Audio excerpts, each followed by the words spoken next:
What's up, everyone? Back for another beer review, and today I'll be reviewing a beer from the River Horse Brewing Company, and they are out of Ewing, New Jersey, and this is their Craic. So they're calling this one an Imperial Dry Irish Stout, aged with vanilla and coffee beans, and then right next to it, it says aged in Jameson Casks. It comes in at 9.1% alcohol by volume, 40 IBUs at the time of review. This can is approximately 17 months old, and I'm going to give a huge thanks and shout out to a friend of mine and a former beer tuber, Joe from the now defunct NEPA Beer Reviews, for hooking me up with this one. So big thanks to him. I also want to apologize to Joe because Joe actually gave me this beer back at the 2021 Beer Tuber Palooza that was hosted by a good friend of ours and a fellow beer tuber, Matt, over at Massive Beer Reviews.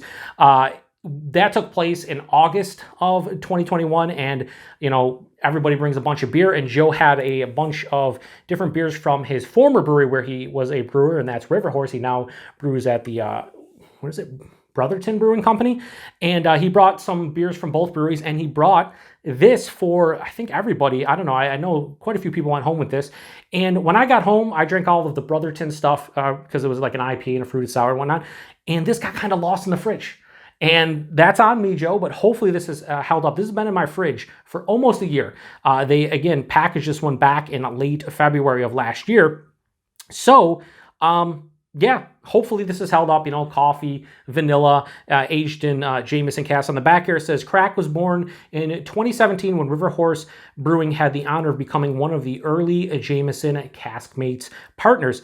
And then this dry Irish-style stout aged in Jameson barrels with vanilla and coffee beans is inspired by the traditional Irish coffee, strong as a friendly hand and smooth as the wit of the land. Please enjoy. So, yeah, again, hope this is held up. Been in my fridge the entire time. I just moved it to my darker beer fridge, so it wouldn't be as cold when I went to go drink it. Hopefully it's all right. Let's give this a pour. An Imperial Dry Irish Stout. So I'm thinking that this is not going to be overly sweet, and that's what I'm hoping for anyway. Oh, that's a beautiful, beautiful looking beer. But I don't know if those adjuncts are going to hold up. See how the barrel aging goes and whatnot, but that's a fucking beautiful looking beer. Look at that beer. Absolutely beautiful. Pitch black, even in person, had about just over a finger of a dark brown, really creamy looking head. Is now starting to dissipate. A little bit soap salty, but really creamy. A little bit of alcohol legs at the top. I can see, yep, looks beautiful. Let's get a nose. Oh, that's dynamite. It kind of smells like you typically get. Oh man. It smells beautiful. The coffee's still there. Like I don't know why I said it smells like you would typically get. Like, what does that mean? I don't know. But I was just kind of lost in the aroma. It just smells like they say on the back, inspired by traditional Irish coffee. Yes, like for sure. Oh, it smells awesome. So lots of roasted malts, roasty, almost chocolate. There's both like a drying kind of baker's chocolate, and then on top of that, you're getting like a sweet, almost fudgy-esque kind of component. And then you're getting, at least I'm getting like mocha vibes. The coffee's starting to mix in with that chocolate, a little bit of a hit of vanilla in there. And then the casks themselves, the barrels, they are producing this slight barrel presence. Like there's a very, very slight like Jameson kind of, presence to it. Like the spirit is ever so slight, but kind of there. And then there's some caramel too. Dude, yeah, the caramel is definitely hitting there. Wow. Almost like a chocolate covered caramel right there. Wow. I don't know how many times I can say wow, because this fucking nose is blowing me away. This is top tier. I wouldn't tell you this is a dry Irish stout, like the adjuncts, the barrel kind of dominating. But does it smell delicious? Yes. And does it smell crazy sweet? Like there's a complexity here within the malt character and the barrel and the adjuncts, but nothing is leaning too sweet. This does not smell too sweet. There's almost a smokiness too. Yeah, this smells well balanced, and like I really want to get into it. I'm actually 17 months old. I'm really surprised at how awesome this smells. Cheers, everybody, and thanks again to Joe.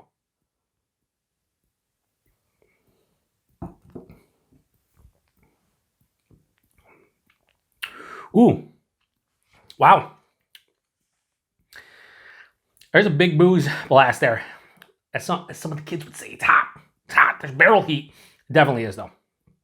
For 9.1%, that barrel heat, the actual booziness from the barrel and just the ABV of the beer itself definitely punches you on the palate, in the chest. Like, my chest is on fire, believe it or not. 9.1%. Wow. They did not hide the alcohol in this one at all. But does it matter? Not really, to some degree. Buying this one's like lower side of full, so 9.1%, I'm okay with that. Maybe would like a little bit bigger of a body. It's not really thick and syrupy, but I didn't expect it to be at 9.1. So I think it's fine body-wise. I think it's appropriate. The mouthfeel, definitely the carbonation's still here, and it held up quite well. It's smooth on the palate, but definitely a pretty moderate carbonation on the front of the palate. The taste, the nose carried over, but with the barrel kind of dominating in terms of the booziness. So front of the palate, really dry, kind of roasted malt sensation, and just like a baker's chocolate, like almost like dry chocolate, like powdered chocolate, like powdered unsweetened chocolate, front of the palate.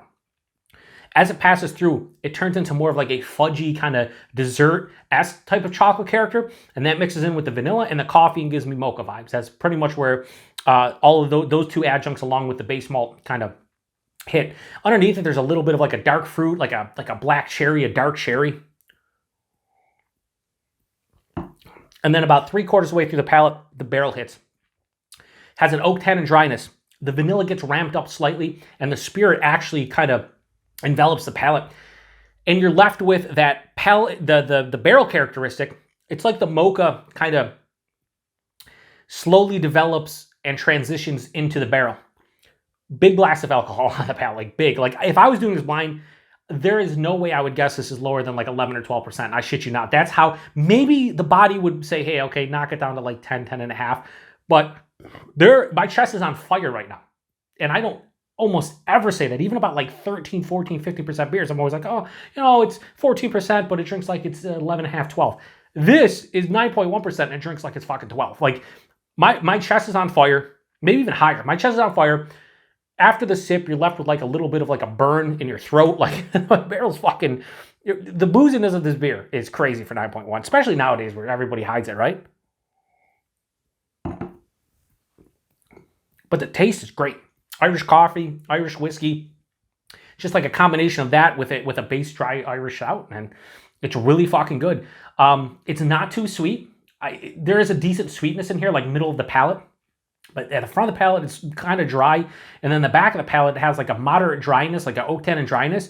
And there's like a mild to moderate bitterness. This isn't really all that bitter. It has more of like dry components to it all over the palate. Flavor-wise, and how much I'm enjoying this is like a high 4.5. Probably like a 4.55 or a 4.6. But I got to knock it down a bit. Why? The barrel is just, it's big. It's boozy. By the time I'm done with half of this can, it's probably going to be too much. Like, my chest is on fire. My throat, a little bit of a sting there from the burn each sip. So this is one of the few beers where the alcohol kind of detracts from the beer. So what would have been a really high score for this beer, I got to knock it down because of the barrel. But let it be known that the taste of this beer is fucking immaculate. It's just, it's so this is the booziest 9.1% beer I have had in a very long time. This is the booziest beer that is maybe over 9% that I've ever had. Like, I'm talking, I've had some crazy, again, 14, 15% beers that don't even drink like this. So this is, they did not hide the booze here. But if you're somebody who enjoys that, then you'll love that. If you want that stinging kind of like barrel heat, like, this is you all day. Me, I don't really want that. But at the same time, the flavor is fucking spot on and just delicious. So I'm going to pour the rest in here. I don't think it's going to change it up at all. So we're just going to do a quick rating on this one. So Craic from River Horse, courtesy of my friend Joe. I am going to give that we'll go high 4.25. We'll go 4.3. And that's with the barrel kind of fucking kicking the shit out of me. I think with that barrel, again, that barrel, it'd be probably a 4.6 if the barrel was kind of in check. Or I should just say the booziness. I keep on saying barrel. It's not necessarily the barrel, it's just the barrel's the most noticeable thing when on the back of the palate. I just think without that booze, fucking top tier. Price and availability, I have no idea. This is where you come in, Joe. Joe doesn't watch a lot of beer reviews. Again, he did it for many years. He's a professional brewer now. So if anybody in the New Jersey area, or you can get your hands on River Horse and you saw this, what did you pay for a can of this? Like, I would imagine a can of this is probably like what? Maybe a 4-pack's like 20, 22 bucks, 25 bucks.